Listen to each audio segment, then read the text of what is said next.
Hello everyone, আশা করি সবাই ভালো আছো। আমরা কিন্তু অনেক অনেক ভালো আছি।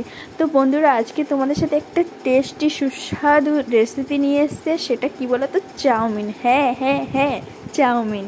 তো এই চাউমিনটা খেলে কিন্তু আর কোনো রেস্টুরেন্টে যাওয়া লাগবে না গাইস। একবার খালি তুমি চাউমিনটা কিভাবে করছি না করছি সব কিছু তোমরা দেখো, আর তোমরাই বলবে কেমন হয়েছে, অবশ্যই কমেন্ট করে। চলো বেশি বকবক না করে তোমাদেরকে দেখাই। প্রথমেই দেখো বন্ধুরা, আমি কিন্তু দুটো আলু নিয়েছি মাঝারি সাইজ, আর মাঝারি সাইজ একটা পেঁয়াজ নিয়েছি, ঠিক আছে। আর দুটো কিন্তু সামান্য গাজর নিয়েছি।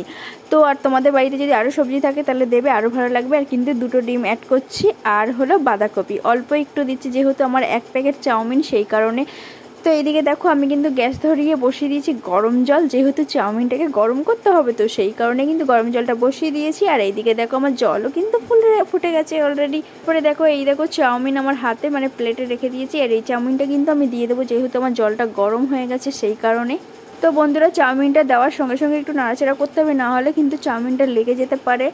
তারপরে দেখো বন্ধুরা, আমার কতটা সুন্দরভাবে চাউমিনটা সেদ্ধ হয়েছে। আর এটা কিন্তু তুমি 80% করবে, 20% রেখে দেবে, বেশি সেদ্ধ করবে না, লাস্টে খেটে সেদ্ধ হওয়ার পরে কিন্তু এটা ঠান্ডা জল দিয়ে ভালো করে ধোবে, না হলে কিন্তু আঠা আঠা ভাব থেকে যাবে আর চাউমিনটা ভাজতে অসুবিধা হবে। তো বন্ধুরা দেখো, এখানে আমি সেই আলুটা কেটে নিয়েছি, দুটো আলু, গাজর কেটে নিয়েছি, বাঁধাকপি কেটে নিয়েছি, আর এদিকে সেই মাঝারি পেঁয়াজটাকে কিন্তু কেটে নিয়েছি, আর অ্যাড করেছি কি বলো তো, কাঁচা লঙ্কাটা। আর ডিমটা পরে লাগবে, যেহেতু সেই কারণে আমি ওখানে রেখে দিয়েছি। তারপরে কিন্তু আমি গ্যাসটা ধরিয়ে কড়াইটা কিন্তু আমি বসিয়ে দিয়েছি। এদিকে কড়াইটা ভালো মতো গরম হয়ে গেছে। তারপরে কিন্তু দিয়ে দেবো তেল। এটা আমি কিন্তু সাদা তেল ব্যবহার করব, তোমরা চাইলে সর্ষের তেলও ব্যবহার করতে পারো। তেলটা গরম হয়ে যাওয়ার পরে কিন্তু আমি সব সবজি একসাথেই ভেজে নিচ্ছি, যেহেতু আমার সবজিটা কম সেই কারণে। তোমাদের যদি বেশি থাকে তাহলে একটা একটা করেই ভেজে নিয়ে তাহলে ভালো হবে, লাল লাল। তারপরে স্বাদ মতো নুন দেওয়ার পর হলুদ দিয়ে দিয়েছি হালকা, দেওয়ার পর কিন্তু ভালো করে নাড়াচাড়া করতে হবে যাতে না লেগে যায়। আর তারপরে কিন্তু ভালো করে আমি ঢাকা দিয়ে দিয়েছি। আর ঢাকা দেওয়ার কারণটা হলো যাতে সেদ্ধটা হয়ে যায় তাড়াতাড়ি, সেই কারণে। ভাজাটা হতে হতে কিন্তু আমি আরেকটা পাশে উনুন ধরে দিয়ে আমি কড়াইটা বসিয়ে দিয়েছি। তারপরে কিন্তু চাউমিনটা যেহেতু ভাজবো সেই কারণে। তো আমার এদিকে দেখো কড়াই কিন্তু গরম হয়ে গেছে, আর একটু হালকা সামান্য তেল দেবো।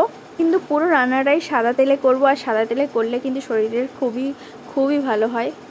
আর এদিকে দেখো আমি চাউমিনটা কিন্তু আমি ধুয়ে একদম রাখা ছিল, আমি ভালো করে জল ছাড়িয়ে রেখে দিয়েছিলাম। এই চাউমিনটাকে একটু ভাজবো, আর আমার তেল দেখো দিয়ে কিন্তু গরম হয়ে গেছে। এবার চাউমিনটা দেবো। দেখো বন্ধুরা, আমি কিন্তু চাউমিনটা দিয়েছি, দেওয়ার পর কিন্তু স্বাদ মতো নুন দেব, ঠিক আছে। স্বাদ মতো নুন দেব। নুন দেওয়ার পর এটাতে আমি কিন্তু সাদাই ভাজবো, মানে হলুদ দেব না। এরপরে দ্বিতীয়বার যখন ভাজবো তখন একটু হলুদ দিয়ে ভাজবো লাল লাল করে। তো আমি এটা শুধু প্লেনই সাদা ভাজবো। তো দেখো আমি একটু হালকা লাল লাল করে কিন্তু ভেজে তুলে নিয়েছি, ঠিক আছে। বন্ধুরা দেখো, আমার এদিকে চাউমিন তুলতে তুলতে কিন্তু আমার ভাজাও কিন্তু কমপ্লিট হয়ে গেছে। দেখো লাল লাল করে একদম ভাজা করে নিয়েছি। আর আমার যেহেতু সবজিটা কম ছিল সেই জন্য কম লাগছে, তাই না। আর যাই হোক, আমি কিন্তু ভাজাটাও তুলে নিলাম, আমার যেহেতু ভাজাটাও কমপ্লিট হয়ে গেছে সেই কারণে। তারপরে কিন্তু আবার আমি তেল দিয়ে এবারে কিন্তু চাউমিনটা ভাজবো, হালকা হলুদ হালকা নুন দিয়ে চাউমিনটা ভাজবো একটু লাল লাল করার জন্য। তো দেখো আমি কিন্তু সামান্য হলুদ দিয়েছি আর স্বাদ মতো নুনটা দিয়েছি, তোমরা নুনটা একটু দেখে শুনে দেবে, ঠিক আছে। তো এদিকে দেখো তারপরে চাউমিনটা দিয়ে দিয়েছি। চাউমিনটা দিয়ে কিন্তু ভালো করে তাড়াতাড়ি করে নাড়াচাড়া করতে হবে, নাহলে কিন্তু কড়াইতে লেগে যাবে।